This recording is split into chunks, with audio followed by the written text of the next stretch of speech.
Imana ishimwe cyane. Yatugiriye neza ko turi mu ngoro yayo. He has done us well for us to be in his temple. Imana ni nziza abantu b'Imana. God is great, people of God. Jewe ndungana ku majambo heze guca ngaha. When I think about the words that just passed here, Nshigishuri primaire. when I was in primary school, Hari umwarimu yatwigisha atubwiragize rero. there was a teacher told us and say, Mu bihugu biteye imbere. in those progressive countries, Abana baho ntibazi inzara. their children does not know the hunger. Ndibaza ngize umwarimu arabesha none. I asked myself and said, this teacher can Byo lie. bimeze gutugira ntibamenye inzara. How is it possible for children to not know the hunger? Ariko byashitse ko ndabibona. But then it happened. Mu ruvyaro ndavyaye jewe. In my children, Sinoreka kuvuga ujya muhererezi wanje my last born, Mary Mary, ndigeze kumutwara ku bitaro umuganga agomba kunkubita inshuro kabiri I took her to the hospital one day. I almost hit her agwaye twice inzara. because she was sick of Yarapimagiza starvation. umwana n'inzara nta bindi. They checked and said she's just hungry. Mu mugaburira ibiki agira What do iki. you feed her? What does she eat? Dusanga kumbe twakurikirana ugasanga yiri uduchips We did not follow. She only eat our chips. utujuice n'amata. Now drink a little bit of juice Warahejeje. and milk, and then she's done. Urumva agwara inzara. She was just sick of Kukubera iki starvation ntayizi umwana wananzara. because she does not understand Firigo what is hunger. yamayuzu yirimo ibintu. The fridge is always full. Arabiraba They look at it ntibamenye inzara ko ibaherega. and they do not know if hunger Abana exists. bavuke nga ntabizi inzara ko yibaho. Children who are born here, they do not know if hunger exists. Twebwe tuyizi kubera twayiciyemo. As we know it because we went through it. Ukiriga ukabura. You will not eat breakfast or Kandi lunch or ababwire dinner. yuko nze ngaho. But once you're here, Kwasukumwe ntuhamenye. you will not know the restroom. Ntigishoboka. It is not possible. Sawa ko nagaciyeho. That was just some joke. Okay. Hanyuma rero tugomba kuvuga Here we want to say ijambo tuvuga ko uyu munsi the words we're going to talk about today. ni urukundo rw'Imana. It is the love of God. Urukundo rw'Imana The love of God. sinzi ukuntu urwo bivuga. I don't know how I can explain Iryo it. jambo tuza kuvuga ko. That is the word we're going to talk about. Ninsubiriremo ati urukundo rw'Imana. Repeat the love of God. Yes. Yes. Kuko urukundo rw'Imana Because the love of God, ni rwiza, it is great. rufise ububasha, It has a power. rufise ubushobozi, It has a strength. inzira zarwo ni nyinshi. It has so many ways. Biblia niko tubwira That's what the Bible tells us. ntiziharurika n'ibihumbi n'ibihumbi. You cannot count Kandi the ababwiye ways. niko biri. And let me tell you, truly, Burya that's how it ukurikiranye is. urukundo rw'Imana niko biri. If you follow the love of God, that's how it is. Uyu munsi Imana yatugiriye neza. Today, God did us great. Yaduhaye kwinjira mu mwaka mushasha. He gave us to enter into New Year. Nkaje ndishima ni mwaka mushasha w'ibihumbi 2022. I am rejoicing because it's a 2022 year. Ndawuhonyoyemo. I have stepped into Kandi it. ni imbere yayo Imana avuga ijambo ry'Imana. And I am in front of Him Iki speaking ni of His ikintu word. kinezeye cyane. That is the thing that always makes me happy. Ni umunsi wayo umunsi ugira kabiri w'umwaka. It is the second day of a year. Imana yabona ati genda uvuge ijambo ryanje And nagutumanye. God say, go speak of my word. Nibyo ngomba kwashikiriza kuri uyu munsi. That's what I'm about to tell you today. Urukundo rw'Imana. The love of God. Turaza kuvuga kuri Mose. We're going to talk about Moses. Kandi nawe nyine wongere wihagarike muri ico gishingo. And you should take yourself and put yourself in that place. Uciyumvireko. And think about it. Urabe iyo wavuye. And see where you came Urabe from. naho uri. And see where you Urabe are. n'ivyo uhaye urakora muri iki gihe. And see what you're doing nowadays. Ni urukundo rw'Imana. It is the love of God. Aha dusanga We find umwami Farao the king Pharaoh. kiriya gihe ca kera. When it was long ago. Tumusigire ko gatoya. Farao Pharaoh. tuvuge nico kimwe nuko uvuga ati umwami It's the same thing as saying the king canke president. or president. Iryo ni izina ry'icubahiro That is the honorable name ca kiriya gihugu ma kiriya gihe. of the country in that time. Bamwita Farao ariko yafise amazina yiwe. They called him Mvukire. Pharaoh, but he had Nuko his own ivuga ati names. umwami naka. Same thing as saying the king a certain name. President naka. A president a certain name. President Biden. President Biden. So president ni izina ryiwe namba. A president is Izina not ryiwe ni his name. Biden. Ariko utegezwa kurishirako But it is a must for you to kugira add ngo kijya it cyubahiro ciwe so you agihagararemo. can show his honor. Kuko Imana ibarakimuhaye. Because God has given to him. Ntushobora kugikurako. You cannot take it away. Ntiwogera imbere ya Biden. You cannot go in front of Biden Ngo bwana Biden ndaje saba and ijambo. say, Sir No, Biden, now ask for nigikunda. word. It is not possible. President Biden. The President niryo Biden, jambo twari imbere that's the word that you kugira take in front of cyubahiro him. cy'Imana yamuhaye The honor that God gave it to him, akiyumvemo so he can feel it kuko niciwe. because it's his. Hanyuma dusanga rero Farawo And we find Pharaoh, yari umwami he was a king wa Egiputa cyangwa muri Misiri kiriya gihe cya kera. of Egypt. Hanyuma rero ngo abona yuko And then he saw Abisirayeli the Israelites, aribo baheburayo n'abarebi kuko bari imiryango 12 the Hebrews and Leviticus, 11 families. yavutsemo atazi ibyabe ntiyazi bya Yosefu He did not know about Joseph. ntavyo yarazi He did not know. aritegereza abona bagwiriye cyane. He looked and he saw them multiplied. Akoranya inama y'igihugu He gathered a meeting for the whole country. atariko murabizi yuko abantu And then you said, did you know that these people, ejo igihugu cyacu kizoterwa tomorrow our country will be attacked? bafashanye n'abanshi batwaka igihugu And they will help enemies to fight us. kubera ni benshi Because there are so many of them. baguma bagwirirana cyane. They keep multiplying. Reka rero ndabagira inama Let me tell you, kugira ngo tukore ibikorwa byo kubahaza for us to win over them, tubime amahoro.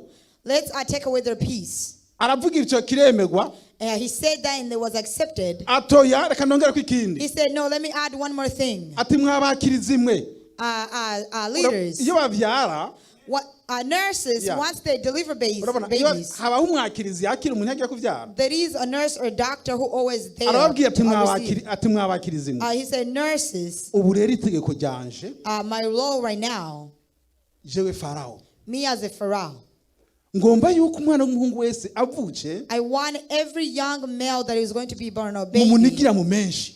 you have to kill the baby. Nikababwiye That's why he told them. ategomeye mwami wacu And he said, they said, yes, our king. kuko hajya kiragoye ijambo risohoye umwami Because it is difficult for a word that the king has kurihakana naho worihakana ntubivuga to refuse it. Even if you refuse it, you won't alter it. uravyihorera. You just keep it in Hanyuma you. abo bakirizi And those nurses, baravyumvira they thought of it.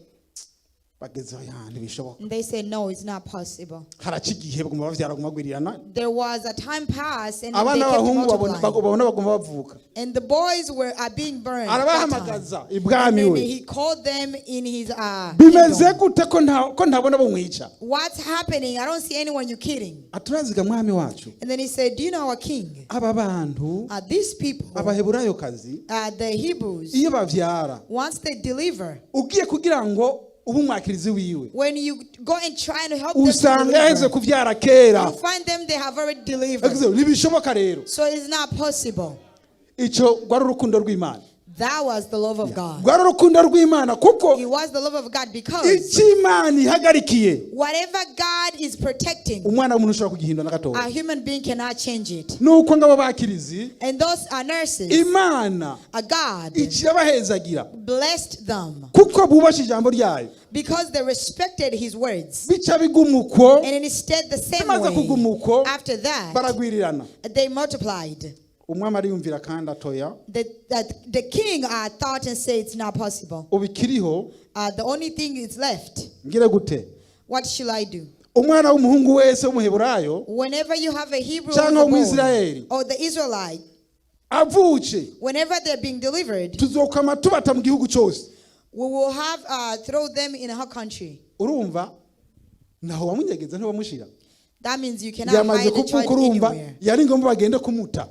He said it's a must to go and throw them away. ni itegeko ry'umwami. It is a command of a king. itegeko ry'umwami rimaze gusinywa ntawe urihindura. Once a command of king is been signed, no one can change ariko it. naho nyene But then, umusavi w'Imana Mose kubera urukundo rw'Imana servant of God Moses, because of the love of God, yavukiye umwo nyene. he was burned there in the reka same kuri amajambo country. y'Imana turabingere byagenze Let's go and look the words of God and see how it went. turaba ijambo ry'Imana mu gitabo cyo kuvayo We're going to look in the book of Exodus, kabiri chapter 2.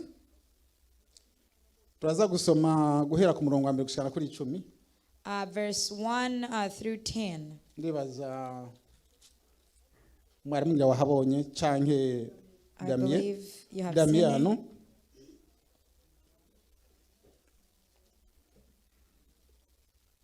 kabiri guhera kuri 1 gushikana kuri 10.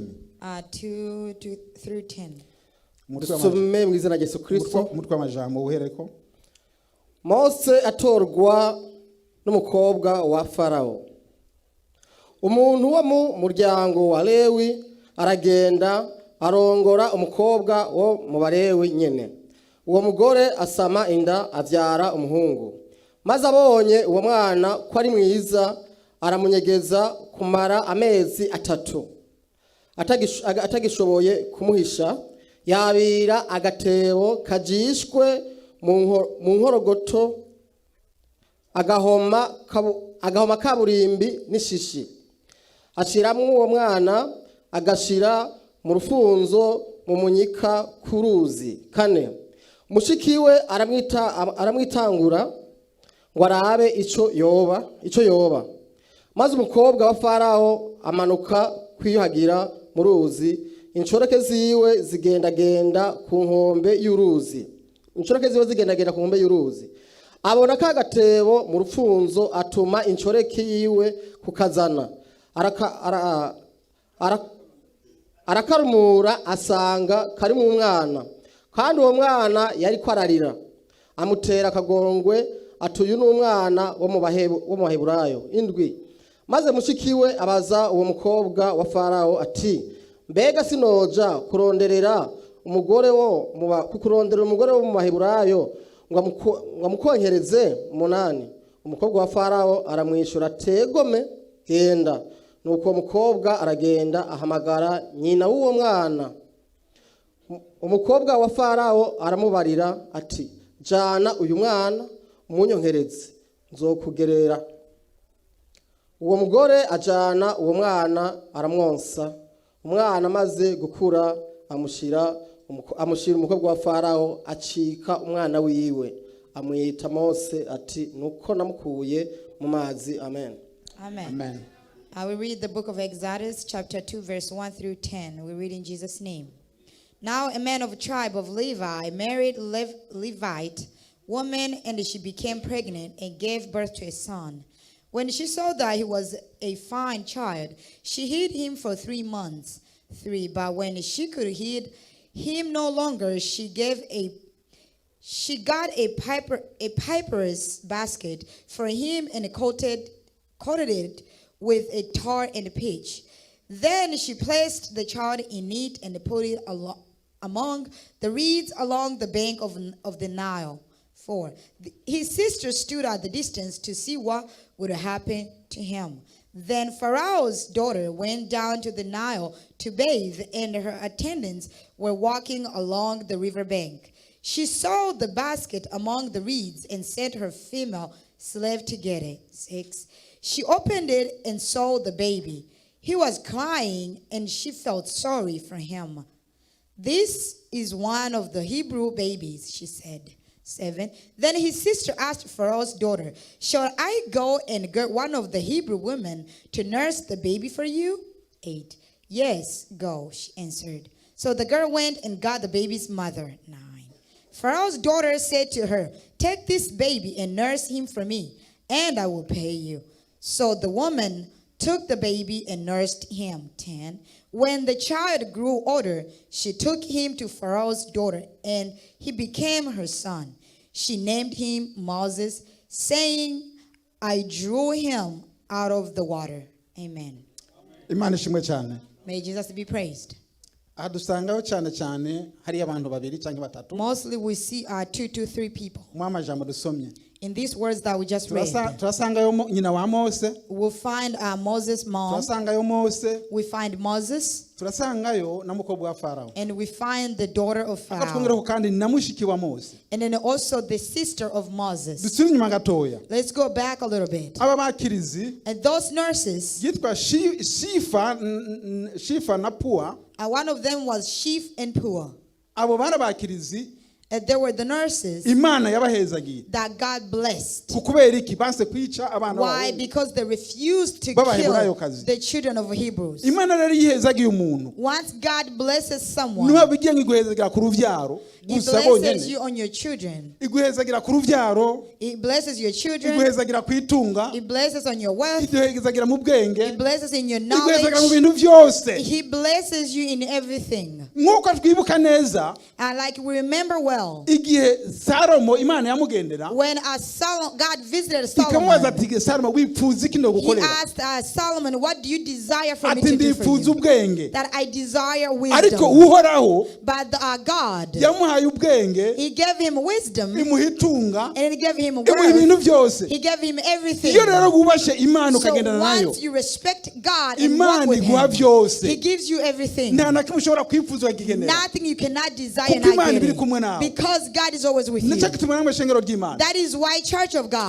twifuza ko mwubaha Imana mukagendana I n'Imana desire for you to respect kugira ngo God and walk imihezagiro with him, y'Imana tuyironke so we can get the blessings of God. aha amwe amajambo rero gusoma In these words that we just read, Imana ni nyabwenge kandi nyarukundo God is full of wisdom and he's full of love. uyu nyina wa Mose In the time of Moses, amaze kubona atagishobora kumutunga when the mother of Moses saw that she cannot raise him any longer, ati nta kundi buryo she said, there is no way ngomba nditange nyine ntuwumwana I'm going to go and throw the ariko baby. muhemu w'Imana yari kumwe nawe But the Spirit of God was with the baby. mushiki we And then his sister, abwirwa na nyina tigenda hariya hantu she told the daughter and go and follow. bisobanura yuko It means yagiye guta Mose she went through arimo ako gatebo Moses kazishe neza in that papyrus basket. kari gafutswe n'amase y'inka It was pitched with the pack. kaburimbi nayo nibyo bikoreshwa mu ibarabara bijya It is the thing that they use on the street. usize kw'inyuma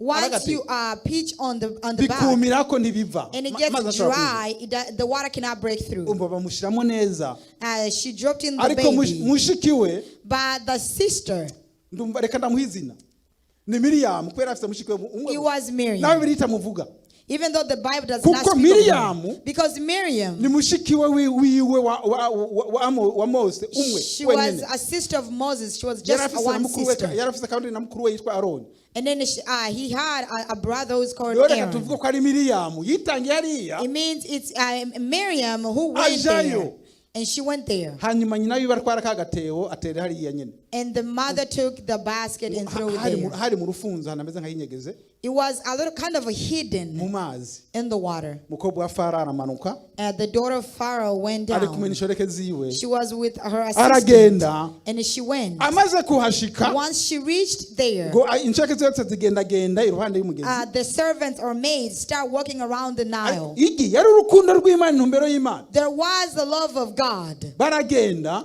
They walked. ngo abona kenda gatebo arabwira ati "Nzanye kenda gatebo turara." They saw the basket and she said, bring me the basket, I want to see it. basanga kari mu mwana And when they opened it, they found a baby kubera in Imana it. ari nyarukundo Because God is God of love. imukubitamo ikigongo cy'umwana ikigongo cyane uwo mwana He made her feel sorry for the baby. yumva aramubabaje cyane She felt very bad for the baby. mushiki we nakwera yari inderetsi And then a sister was yaguma arunguruka looking. She kept looking. aravuga ati none uyu mwana She said, this baby, wo kwifuza yuko do you wish ndokuronderera umuntu yomonsa for me to look for someone to ategome breastfeed him? mundonderere And then she said, yes, go look for ariko one. kandi ikintu yakoze And also another thing she ni did, mushiki we it is his agenda brother. kubwira nyina wiwe And she went to tell the mother. nyina yiwe acaraza And the mother came. acaramwakira And she took the baby. ariko umukobwa wa Farawo aramubwira ati But the daughter of Pharaoh told her, genda unyokereze uwo mwana go nzomuhemba and breastfeed this baby, I'll pay you. yaraze umwana wiwe She raised her own child. bongera muhemba n'amafaranga And menshi also they paid her on top of that.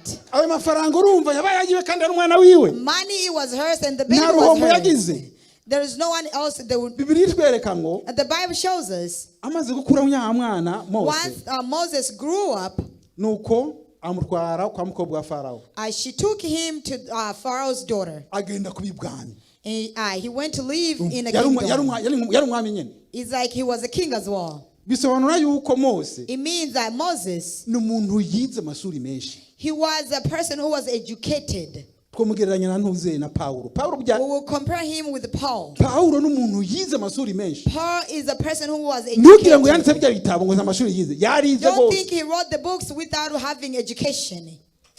tugiye muri theology boneka yuko umenye yari afise nk'amadigiri ane He had like 4 degrees. cyo kimwe na Mose Same like Moses. none se muri Bibiliya umuntu yanditse ibitabo byinshi In the Bible, the person who wrote so many books, dusanga ni Mose it's Moses dusanga ni Pawulo and it's Paul. n'abantu bari banditse ibitabo It's byinshi only 2 who wrote many books. havuye Mose And on top of haza Moses, Pawulo there is Paul. kubera iki Why? Mose yize ubwenge bw'ibwami bwose bw'abanyegiputa Moses learned everything about the aba kingdom of the people of incabwenge Egypt. mu mutwe He became wiser in his kuko head imana yari kumutegura because God was preparing ariko him. we ntiyabimenya ariko kubw'imana But for him, he did not know, but because kubw'urukundo of rwayo God, because of his love, imana ibigenza gutyo. God did it that way. uyu munsi rero ngomba kuva kugwaruka rwaho. Today, I'm going to talk about our youth here. je ndababazwa n'umwana adakunda ishuri, I am always painful with the child who does not like ndababazwa school. n'umwana afise uburyo bwo kwiga I am always painful with the children who have ways of having education waca but do not go ubwenge to school. bw'abanyamerika. And be wiser of like Americans. gwaruka nimwiga mu ubwenge bw'abanyamerika, Youth, go to school and be wiser like Americans. ejo imana izogukena kugira ngo ukoreshe Tomorrow, God will want you to be used kubera waciye ubwenge bw'abanyamerika. because you'll be wiser like Americans. abantu bibaza ngo ubwenge bw'imana ni ubunyeni bw'abanyamerika. People think the knowledge of God, it is imana this ikorera one. umwanya no mu gihe uyubaha. God, I use the same way when you No, respect beyond him. Don't look ikorera elsewhere. umwanyene. He used the same way in there. iga rwose, Just be educated. iga rwose ugira ubwenge. Learn more and be wiser. tumere nk'abo ba mbere. And be like those people. none se So, womenya by'imana irokora ejo?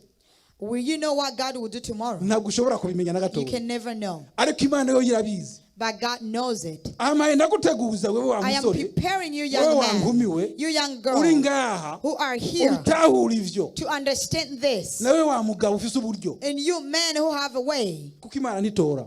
because God does not choose. ishima gusa umutima wawe mu gihe uyubaha. He's always, as long as he's happy with your heart.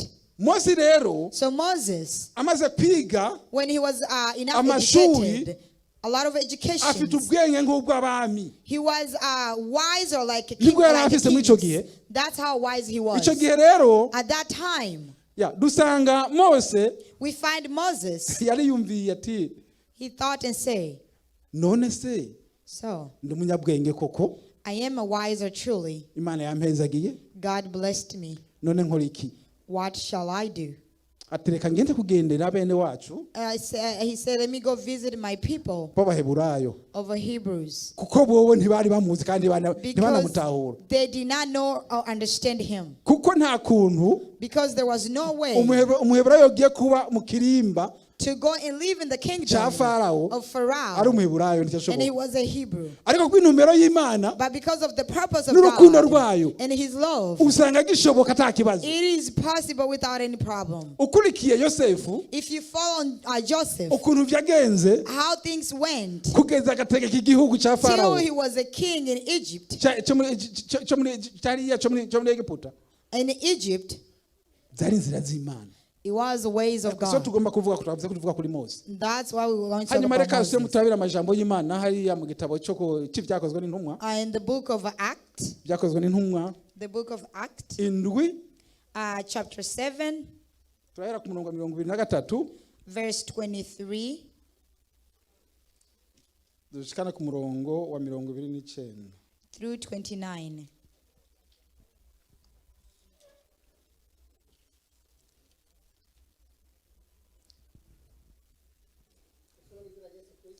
Amen.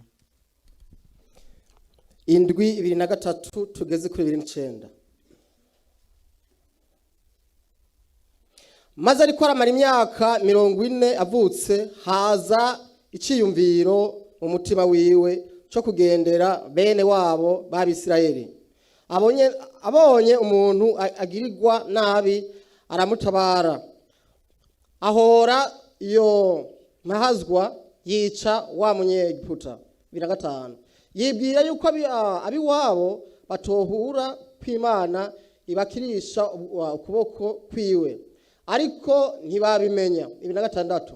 bukeye bwaho asanga abagwana, ageza kubatatura ati, yemwe bagabo muri muryango umwe, niki gitumye mugiriranira nabi? 27. ariko wagirira mugenzi we nabi aramusunika, aramubaza ati, ninde yakugize umukuru cyangwa umucamanza wacu? 28. mbega ugomba kunyica nk'uko ejo wishe wa munyegiputa? 29. mose yumvise iryo jambo arahunga, aba umwambukira mu gihugu cy'Imidiyani, abyarirayo abahungu babiri. 30. Kugeza We read in the book of Acts, chapter 7, verse 23 to 29. We read in Jesus' name. When Moses was 40 years old, he decided to visit his own people, the Israelites. 24. He saw one of them being mistreated by the Egyptian. So he went to his defense and avenged him by killing the Egyptian.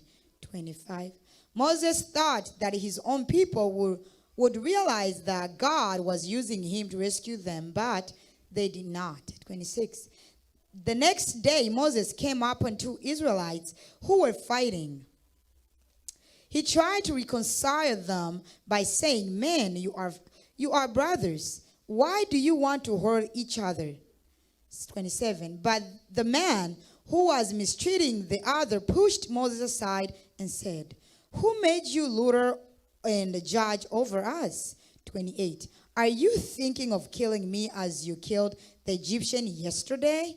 29. When Moses heard this, he fled to Midian, where he settled as a foreigner and had 2 sons. Amen. Imana ishimwe cyane. May Jesus be praised. Urabona amajambo dusomye You see the words we just read, kuko yavuze kuri Mose nyene. because they talked about Moses. Ariko dusubiye inyuma tugasubira hariya ku byo mu gitabo cyo kuvayo. But once we go back in the book of Dusanga Exodus, Mose we find Moses. yarigeze kubagendera imbere. He visited them before. Abagendeye Once he visited them, basanga bari kugwana he nkuko nyine. found them fighting. Barabaheburayo nyene bari kugwana. The Hebrews were fighting. Ariko Mose But Moses, aritegereza he looked at them. yarazi yuko atabani bene wacu. He knew that they were his brothers. Ntabwo muri we naho yari umwana Even though he was a child, umukobwa wa Farao yiyita child of Pharaoh. ngo umunyegiputa mu mutima wiwe. in his heart called himself as the Mutima Egyptian. wiwe yiyita umuheburayo. In his heart, it was Asanga ngaho bagwana. Hebrews. Asanze aho bari kugwana When he reached where they were fighting, afata ku kanyegiputa abamba yabagana n'umunyegiputa. they were fighting Egyptian and the Israelites. So he took the Egyptian, akazingizo sarakica twisted his neck and killed him. agahamba mu musenyi. And then he buried him in the sand. hajya gitabo ntibihavuga ariko baravuga ati In that book havuze ngo does not say, but they usually havuze say. ariko havuze ngo But it says, none wewe kuza kutubangurukanya you're coming to separate uri us. nkande se Who are you? uri umwami wacu Are you our king? ugomba kunyica You nka want kumwe to wica wa kill me munyegiputa. like you killed the Egyptian. Mose ngwaratinye And Moses got afraid.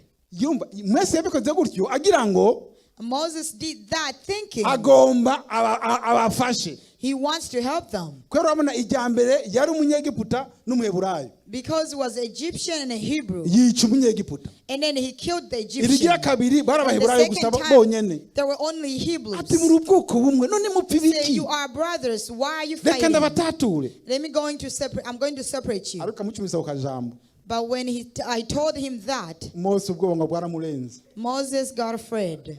ariko murazi n'ubwo bwoba bwavuye But do you know where the hatred came from? bwavuye kuhoraho niko ndabiharura jewe It came from God. That's Kandi what I niko count biri. on. That's Niko how it biri. is.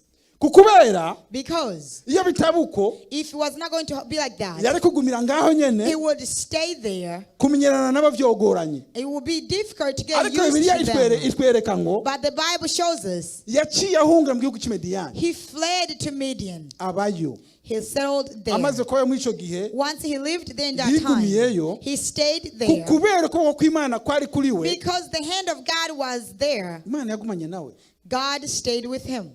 harashika igihe Imana iramugendera There was a time God visited him. ariko kandi Imana itaramugendera Before God visited him, ngo ico gihe aba kwa Yetiro he lived at Yetilo. aba kwa Yetiro The people of Yetilo, ariwe ni Ruweri Yetiro hariya mu gihugu cy'Imediyani. Yetiro lived in Midian. Bibiliya itwereka yuko yari umuherezi, The Bible tells us he was a prophet, or yari a umusuku pastor. w'Imana, He was a servant of God. yari nyakubahwa w'Imana. He was a very honorable person of God. Igihe rero yabayeyo When the time he lived Arabayo. there, he lived there. ariko But abaye mu urwo rugo after living in that home, ubu Yetiro ariyumvira and this Yetro thought yari afise abakobwa ndwi he had 7 girls. atasi namushinga umukobwa wanje ko Why umwana can't I wiwe. just give you one girl and marry? yamushinga umukobwa wiwe He gave Amaze him one of kumushingira his barabana. daughters. They lived together. babanye babyarana abahungu babiri After they lived together, they had 2 boys. nuko biguma ngaho And he stayed like that kugeza n'igihe Imana yamuhamagara. until the time God called him. Imana imaze kumuhamagara Mose When God called Moses, byaragoranye it was very difficult. kuko aka kajambo Because this tiny word ujya munyegiputa yamucumise that yakabwiye the n'Imana Egyptian told him. ati ntundi bajya abantu So those people, bavuze ati they said, ugomba uri nkande who are you kugira ngo utubere umwami wo for you to kudutatura be our king or our judge? urinde Who are you?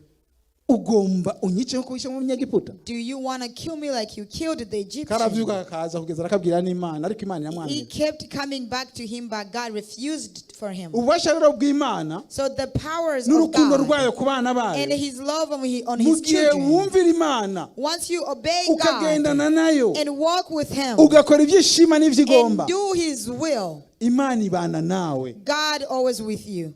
Gomba ugira ibibazo Imana biri kumwe nawe. No matter what the problems you go through, he always with you. Umukozi w'Imana Yobu ni yavuze ngo The servant of God of Job said, ku Mana kwakira ibyiza gusa, from God there is not only great things, n'ibi navyo turabyakira and also we receive the bad kuko ones. nizo nzira z'Imana.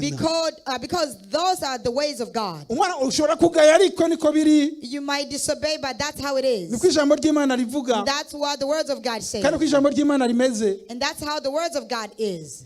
Tureka gutumwiko rero ku Mana ku bintu yari bibi. We should not curse God because when things are bad, Ndababwira bamwe baraza gushavura. people get so upset. Je ndashima kuba turi ngaha maka kazi dukose I thank God that at least we rent him, aducunaguza even though he's bothering us. mugabo kuko araducunaguza umwami Imana yaravyemeye. Honestly, he bothers us, but God Rero has tureka accepted him. kwidodombera Imana. Let's not complain Iyo to biruko God. tuvyakira uko nyene kubera ni bibi n'ibiza If it's twakira. like that, just accept it like that. We accept it bad Umunsi and muzavuga good. ngo shh One day you ngo say ndagushima Mana and say, I thank you, God. nagushobora ko randekeze hajya uri kuraba building ugiyemo When the time you byagenze look at the gute building and say, thank urabyumviye God. ariko Imana yasonze urutoki But once God points a finger, iba yasonze urutoki that means he has pointed a ntabwo finger. yihindukiza na gatoya. He does not change. Dushime rero mu byiza n'ibibi. We should always be thankful to a good Mose ones and ntugire bad ngo things. yamira mu byiza gusa, Don't think Moses was always in the great things. yaragiye mu bintu bigoye. He went through tough times. Si ukuvuga ngo kuri we byari byoroshye ntabwo It byari does byoroshye na not mean it gatoya. was easy. It was very tough. Byari bigoye, It was very byari tough. bimugumiye, It was very hard for him. ariko kubera yashira Imana imbere But because he was always put God ahead akayiha umutima wayo akubaha and rwose, give him his heart and akagendana obey nayo, him and walk with him, Imana yabaye nawe God was always with him. kandi byose yarabikoze. And then he did everything. Nta na kimwe tubona yuko Imana itashoboza Mose We gukora. do not see anything that God did not help Moses to fulfill. Turavye muri Bibiliya If we look in the Bible, nta umuntu n'umwe no one, there is no person aravugana n'Imana imbona nkubona, ariko Mose baravuga. who has spoken to God live beside Moses. Yarameze nka muhungu wiwe. He was like his own son. Kandi ibyo Mose avuze asabye Imana akayibwira, Whatever Moses will ask of God, Imana ntiyarengako God will not go over it. kubera yari umunyabwenge. Because Mwibuke, he was wiser, yari umunyabwenge, he was very wise. yari afise ubwenge. He had a wisdom. Yatabawe nta kuntu ari gushika muri Kanani. If it wasn't for him, the Israelites would not reach Ariko kubera Canaan. we But because of him, Imana yari kumwe nawe, God was with him. byarashobotse bashikayo. It was possible for them to reach Canaan. Kuko ngo ndababwire, Because I want to tell you, Abisirayeli ukurikiranye Bibiliya, if you follow the Bible, the Israelites, si ukuvuga ngo baciye muri Kanani kubera ukwizera. it does not mean they went through Canaan. They Nta- got to Canaan because of their faith. nta na gatoya. Not at all. Uravye ivyo bakora, Because if you see what they used to do, uravye ivyo bagenderamo byari bigoye. what they walked through, it was Naco very gituma- difficult. That is why. Imana igomvye kubaho yabwiza imiri zitanguze Mose, itangure ahere kuri rimwe. If God wanted to start Moses, start one. Mose abwira Imana agize oya Mana, Moses said no. ntigishoboka. It is not possible. Ati niwabikora gutyo If you do it like that, abanyegiputa baragutwenga kandi the niko byari Egyptians kuba. will laugh at you, and that's how it was going to be. Ati baza kuvuga yuko And they will say, wabakuye muri iki gihugu batwara hariya kugira ngo you bahonerezeyo. took them from this country to take them there to destroy them. Kandi Imana avuga ati yego mega mwana And then God said, that's true. ikireka kubarandura. And then he stopped ariko destroying inzira them. z'Imana But the ways of God. Bibiliya ivuga yuko nta numwe yashikeye mwarujya ruvyaro. But the Bible says in that generation, none of them reached yaciye Canaan. ihera kuva kuri 19 He started from the 18th of age kumanuka kuza hasi till the bottom. guhera ngaho kuduga hejuru bose yarabaho neza. From 19 and up, he destroyed them. isiga abantu babiri gusa Yoshua na Caleb. He left Joshua and Caleb. Bibiliya niko tubwira. What the Bible tells us. ubwo rero n'urukundo rw'Imana. That is the love of God. kuko bobo Because them Bibiliya nitwereka yuko bayicumuyeko. does not show us that they offended Bibiliya God. ko bayicumuyeko. That the Bible does not show us that they offended God. kuko Imana Because God. hari aho ukora ibintu bikayibabaza rwose. Sometimes you do things that hurt him. ugapfukama ndasavye Imana imbabazi And mbabarira. you will kneel down and say, forgive me. ego ndakubabariye. Truly, he forgives you. ikakubabarira. He forgives you. ariko ikaguhana ishobora kukwica. But then sometimes he can punish you and cyangwa ishobora kill you. kukwita ikindi gihano gikomeye. And then he'll give you a bigger punishment. kuko nawe uharira nayo. Because you cannot argue with him. reka dusubire dusome hariya kuvayo nyene kuva mu gitabo cyo We're kuvayo. going back in the book of Exodus. kuvayo nyene 2:41-42. Exodus chapter 2, 21, 22. reka turasome kugira ngo tubanguke. We're going to read in fast. maze Mose ashima kubana n'uwo muntu nawe arahava amuha umwigeme wiwe Zipora. avyara umuhungu se amwita Gerushomu ati nabaye inyambukira mu gihugu kitari cyacu. Amen. It says, Moses agreed to stay with the man who gave his daughter Zipporah to Moses in a marriage. Zipporah gave birth to a son, and Moses named him Gershom, saying, I have become a foreigner in my foreign land. urumva Yetro amaze kumuha umugeni When he gave him a bride, avyara Gerushomu. she delivered a son, called him Gershom. Gerushomu ari hariya nawe ndamubona. Gershom is right there. Gerushomu risobanura ngo Gershom means mbaye inyambukira mu gota y'icanje. I am a foreigner in a foreign land. kuba inyambukira urumva To be a foreigner, yamuvyariye ahantu atari wabo. it means he had the son in a foreign language. I mean, a foreign country. ariko urumva yarashima Imana nyene nabone But still, he thanked God. aramuvyara. He delivered the amaze child. kumuvyara ashima And once Imana. he had a son, he Abaho thanked nyene. God. aho inyuma yaho nico gihe Imana yamuhamagara Mose. And that's when God called Moses. kuko Imana burya God iradukunda abantu b'Imana. loves us, people. vuga ati Imana irankunda. Say, God loves me. je ndababwira Imana irankunda bivuye imbere. God loves me. ya ubivuga bivuye imbere. I say this from kuko deep down uhorangiza byinshi. because he does a lot. uyimbera amashi. Let's applause to him. ndibona ndababwire Let me tell you, naho mukoma amashi. ni byiza it kuma is amashi. great to applause to God. ariko ukwiye kwibuka icyo Imana yagukoreye. But you should always remember what God has done for you. ukibuka. And remember, je ndabidonze if I tell you, mworambirwa. you'll get tired. Iby'Imana inkorera jewe. What God does for me. kuko Imana inkorera ibintu byinshi. Because God sees so many things. hari nawe ngize ngiye gupfa nyene. Sometimes he protects me when I'm going to ariko die. Imana nukuri kw'Imana. ariko Imana And then God, njagukeneye mwananje. I still need you, my child. ariko But ico gihe at that time, ndarasenze I prayed Imana ndapfuye. urabona ko mvuye. and said, God, you see I'm dying. reka ndababwire burya urupfu I'm telling you, a death. urashobora kuzuka muna nyine ati ndapfuye nyene. It can come and you can see that I'm dying. kuko iyo umaze kubura impwemu ukabona ingene wohema. Because once you do not have a breath and you Wari cannot ukomeye. breathe and you were just fine. burya umurwanizi ni mubi cyane. Now, an enemy is really bad. arakuzingazinga mu mwanya muto. He utari ingome comes and yarazingazinga. tie you in very short time. biranga ndabona yuko ndapfuye. I couldn't breathe and say I'm dying. ndasenga. I prayed ndabwira Imana and I tunoneka told Mana. God. So God, wewe you ko mpamaga n'umusavyi wawe. You called me to be your servant. uremeye mfe none mvuye nkoze iki se? So you agreed for me to die. What have I mvuye done? nkoze iki? What have I done for you already? muvyo wavuze ko byose nikiye nkoze. Everything you have spoke on me, which one have I fulfilled? ndibuka ndageze ngaho. I remember I got there itori cyarinca ko ntanajyama. and I fell asleep. aha ni ukuri babwiza ukuri That is the truth.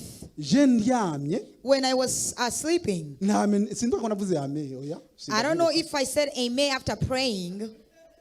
kuko ndaciye ndyama I fell asleep. ndaryama I slept mwijoro in the middle of the night. usanga bigeze gukora ku muyaga nkuba tuvuge umuriro siruko y'umuriro sinzi ko arugeze You kubikora have seen like a fire. ya nico kintu cyanziye ko mwijoro That's why I came over at night. tuvuge rero umuriro tuvuge ku muriro Like on a fire. tuvuga wo mu nzu wo hanze ukoze ko urapfa We talk about electricity, not about the one outside. ndumvise umubiri wose ugiye mu kinya I felt like there was electricity in my body. ndikangura I woke up. ndibuka ishengesho nasenze imana I remembered what I prayed to God. kandi iryo shengesho naho ndasenze In that prayer, even though I prayed, ndasenze ariko amarira niyo yantanze iyo I yantanze prayed and I was just ndasenga crying. ndikurira nkibaza abana I banjye prayed crying because of my bazorerwa nande ko nakuze ndi children. Who imfuvyi is going to raise my Rero children? byarambabaza It pained me. birazi bwa mbere It came the first time. suya ndiryamira ariko ndabona ati uhora harankije kwenda And then I saw that God has saved me. I'm ndaciye healed. ndiwumva hose imeze neza I felt well umera imana everywhere. amashimwe y'abantu mwe Let's applause to God. hanyuma And then after that, ndiryamiye and when I was sleeping again, ndaryamye nshimye imana I thanked God and then I fell nagushima mana asleep. urangiza iyi ndwara nari I ndwaye thank you because you have healed me of my sickness. birasubira ubugira kabiri And then it happened the second time. ndongera ndavyuka ubugira kabiri And then I woke up for the second time. ndashima imana I thanked God. byaciye bigenda burundu And then it was gone Yeah. forever. imana ingira neza impa kubaho uyu And munsi God did me great. He gave me to nacyo live gituma once urukundo again. rwayo ndarwamabaza nkarushima rwose Because of his love, that's why I thank him a kuko lot. iyo atariyo Because simagaze ngaho if it wasn't for him, I would not be standing here. nacyo gituma rero abantu b'imana That dukunda is why imana people of God, tugendane n'imana we should walk by tuyishyire God. imbere muri byose And put him ahead in naho everything. bitugora Even though it's difficult for us, ariko tuyishyire imbere let's put him ahead of us. wowe umuntu ufite icyaha kanaka kikugora If you have a sin that is always attached to you, shyiramo mu mutima ati imana I put it in your heart and say, God, mfashe iki cyaha ukingureko help me to take away this sin. nawe uri umwanyabyaha ruhebwa No matter how many sins you have committed, ukabyishyiramo ukabyifuza and then you desire, uhora harabikora God will do it. uhora harabikora God will do it. niba ave wibye ngo ntabikora He will do even more than that. arabikora nyine He will do it.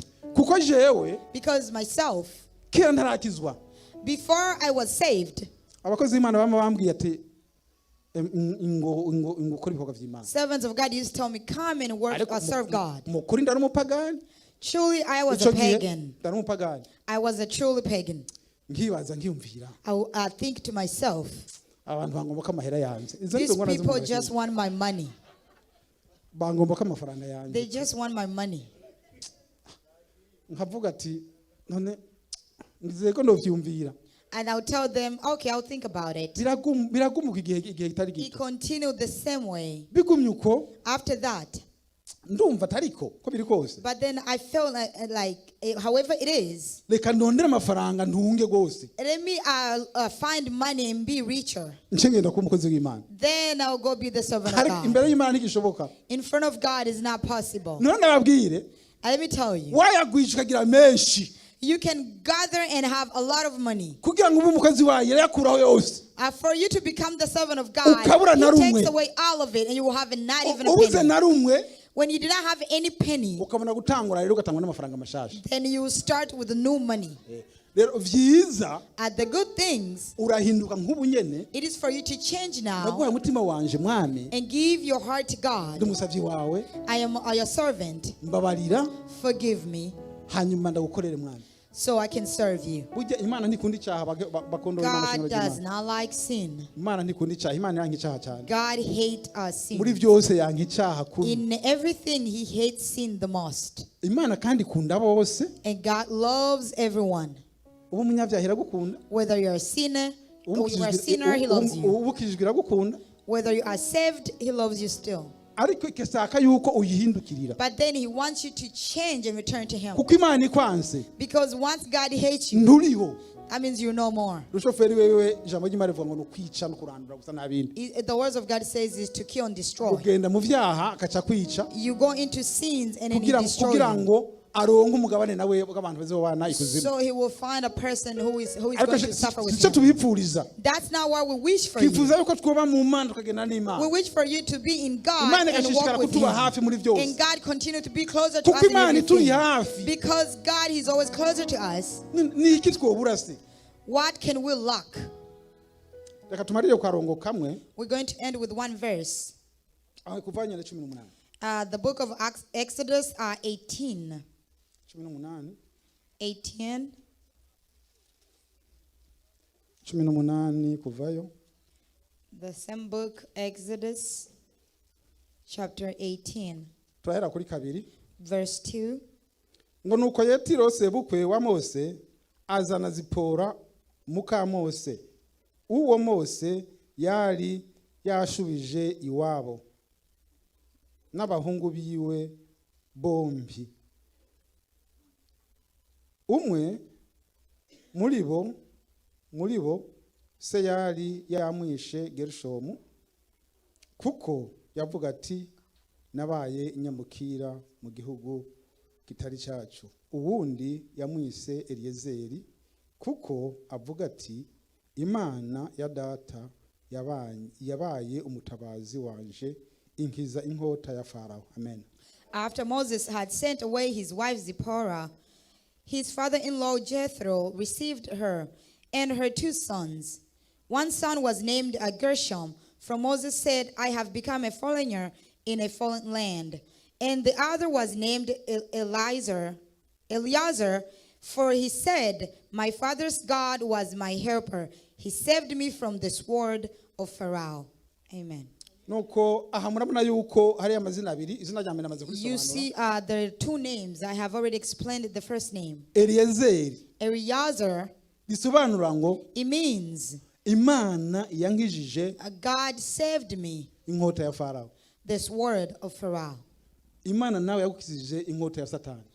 God saved you from the sword of Satan. Uvyizere ko ari byo. Believe it, that is true.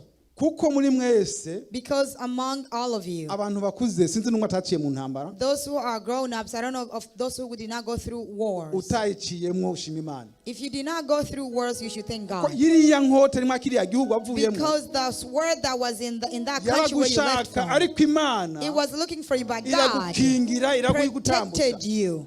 Nguko Mose yatambukije inkota ya Farao. Like Moses was saved from Pharaoh's sword Umwami wa Egiputa. at the king of Egypt. Nawe niko wayitambukijwe And ijya that's nkota how God crossed you over that sword y'igihugu cyawe avuyemo. of the country where you came Kuko from. benshi Because many of them, barabibonye. they seen it. Nitubisigurako. We're not going to explain it. Ndovuga ingene jewe ndahatswe gupfa. I cannot say how I Ariko almost byofata died. umwanya munini katabibarambira. It will take a long time and it will get you Ndababwira bored. uwundi munsi anke masengesho. I will tell you another day in prayers. Kuko jewe Because myself, muri make in short, aho ndari mbaye where I was living, nko mvuge muri make I'm going to speak in aho ndari short. mbaye Where I was living, harapfuye abantu.